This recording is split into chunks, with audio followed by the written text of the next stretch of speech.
اپنے مسائل کو حل کرنے کے لیے سبسکرائب کریں آپ کے مسائل کا حل۔ فجر کی قضا ظہر سے پہلے پڑھیں یا بعد میں؟ اگر فجر کی نماز قضا ہو جائے تو کیا ظہر کی نماز سے پہلے فجر کی قضا پڑھیں یا ظہر کی نماز کے بعد قضا پڑھیں؟ محمد مرسلین انڈیا سے۔ پہلے پڑھیں۔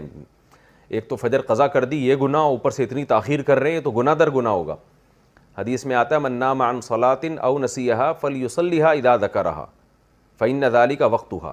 صحیح حدیث ہے، آپ صلی اللہ علیہ وسلم نے فرمایا کسی کی آنکھ نہ کھلے نماز میں یا بھول جائے تو جیسے ہی یاد آئے یا جیسے ہی جاگ آئے فوراً نماز پڑھے وہ، اور یہی پھر اس کا وقت ہوگا۔ تو اس میں تاخیر کرنا ٹھیک عمل نہیں ہے، تو ظہر تک بھی ڈیلے نہ کریں اس کو، یہ بھی غلط ہے۔ قضا نمازیں کس طرح پڑھیں؟ قضا نمازیں کس طرح پڑھنی چاہیے؟ کیا ان کی پانچوں نمازیں اکٹھے ایک وقت میں پڑھ سکتے ہیں؟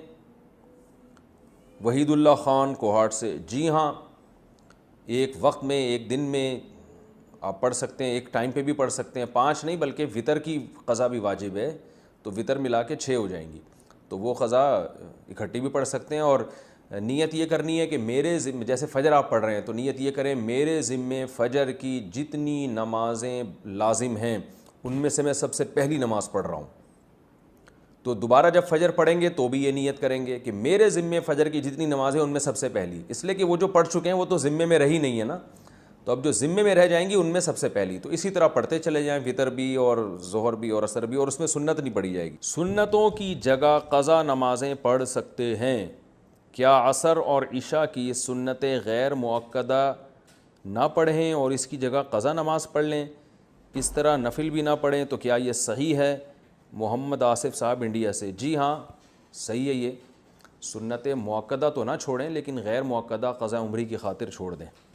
کیا صرف فرض نماز پڑھنا ٹھیک ہے؟ اگر کوئی شخص سنت مؤکدہ اور غیر مؤکدہ اور نوافل چھوڑ کر صرف فرض اور واجب ہی ادا کرتا ہے تو کیا اسے گناہ ہوگا اور آخرت میں حساب ہوگا یا نہیں؟ نیز کیا اس کی قضا کرنی ہوگی؟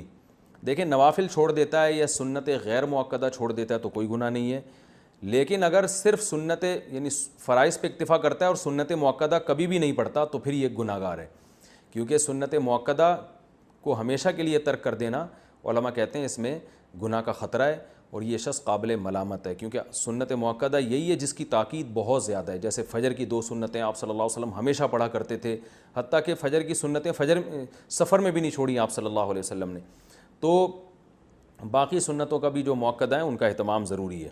کبھی کبھار چھوٹ جائیں تو کوئی حرج نہیں ہے اس میں، جیسے سفر میں چھوڑ دیں یا کوئی ایمرجنسی ہے یا بہت زیادہ تھکاوٹ ہے، کبھی کبھار چھوڑنے میں کوئی حرج نہیں ہے۔ فجر کی سنتیں رہ جائیں تو کب پڑھیں؟ کیا ہم فجر کی نماز کے بعد سنت پڑھ سکتے ہیں؟ بعض لوگ بولتے ہیں کہ تم پڑھ سکتے ہو اور بعض لوگ کہتے ہیں کہ نہیں بلکہ طلوع آفتاب کے بعد پڑھ سکتے ہو، اس بارے میں رہنمائی فرمائیں۔ عاصم نصیر کشمیر سے۔ یہ مسئلہ علماء کے مابین اختلافی ہے۔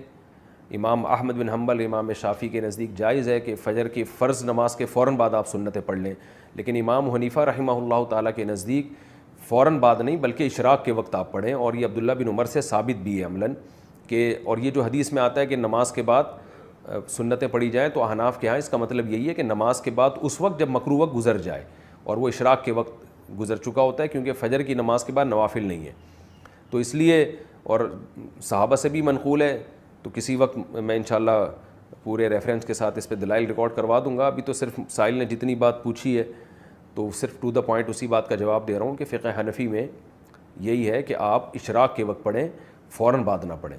باقی اگر کوئی فجر کے فوراً بعد پڑھ رہا ہے، وہ فقہ حنفی کو فالو نہیں کرتا تو اس کو پڑھنے دیں، اس میں پھڈے بازی والی بات نہیں ہے۔ آپ اس پر عمل کریں کہ ایک مسلک کو فالو کرنا چاہیے، دوسرے پہ طعن و تشنیع نہیں کرنی چاہیے۔ یہ اسلاف کا طریقہ تھا اور یہی طریقہ اس امت میں ایک ایسا طریقہ ہے جس سے امت اختلاف سے بچ سکتی ہے۔ اپنے دلائل دوسرے پر تھوپنا اور یہ کہنا کہ میں صحیح ہوں تم غلط ہو، اس سے امت میں اتحاد پیدا نہیں ہوگا۔ اتحاد اسی سے ہوگا کہ آپ ایک مسلک پہ اگر عمل کر رہے ہیں تو آپ اس پر عمل کریں، دوسرے کو آپ برا بھلا نہ کہیں۔ تو حنفیہ کا اس بارے میں 2 ٹوک اور واضح موقف ہے، اور یہ آثار صحابہ سے بھی ثابت ہے کہ فجر کی آپ کی 2 سنت اگر چھوٹ جائیں تو فوراً بعد نہ پڑھی جائیں بلکہ اشراق کے وقت میں پڑھی جائیں، اور یہ اشراق کے وقت میں پڑھنا افضل ہے، کوئی لازم نہیں ہے، بہتر ہے کہ اس کو پڑھ لیا جائے۔ فجر میں الارم نہیں بجا تو قضا کا گناہ ہوگا۔ اگر کوئی فجر کا وقت ختم ہونے کے 45 منٹ بعد فجر کی نیت سے جاگا اور اٹھ کر موبائل دیکھا کہ الارم کیوں نہیں بجا، پھر وضو کر کے فرض نماز کی قضا کی، کیا اسے بھی قضا کرنے کا گناہ ملے گا یا پھر یہ معاف سمجھا جائے گا؟ عارف شیخ انڈیا سے۔ عارف شیخ صاحب، اگر پورا انتظام اس نے فجر میں اٹھنے کا کیا تھا پھر بھی بیچارے کی آنکھ نہیں کھلی تو پھر کیوں گناہ ملے گا؟ حدیث میں آتا ہے کہ لیس فی النوم التفریط فی الیقظہ، آپ صلی اللہ علیہ وسلم نے فرمایا کہ سوندے میں کوتاہی نہیں ہے۔ کوئی آدمی اگر سو جائے اور آنکھ نہ کھلے، خود آپ صلی اللہ علیہ وسلم کے ساتھ ایسا ہوا صحیح بخاری میں کہ اس کو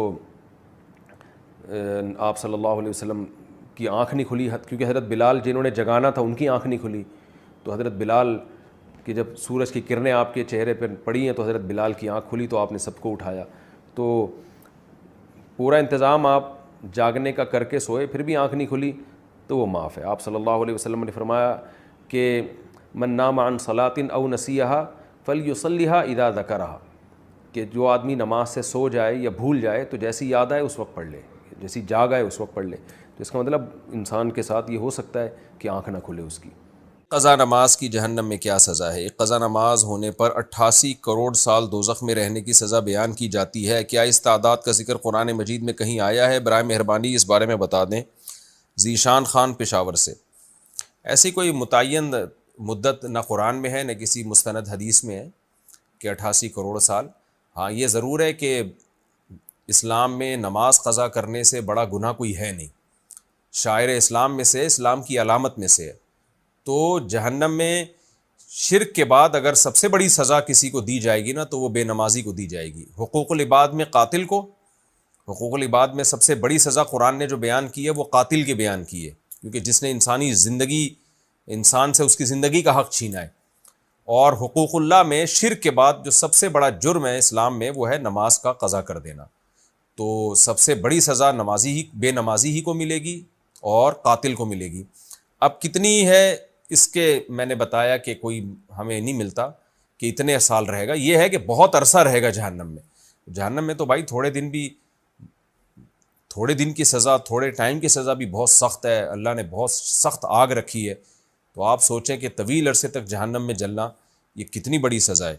تو اس بحث میں پڑھے بغیر کہ کتنے سال جلے گا، اس بحث میں نہیں پڑھنا چاہیے۔ اصل جو پڑھنے کی چیز ہے وہ یہ ہے کہ ہم توبہ استغفار کریں، اور اگر کوئی شخص نماز قضا کرتا ہے تو توبہ کرے اس جرم سے، اور آئندہ کے لیے اللہ سے معاہدہ کرے وہ نماز کی پابندی کرے۔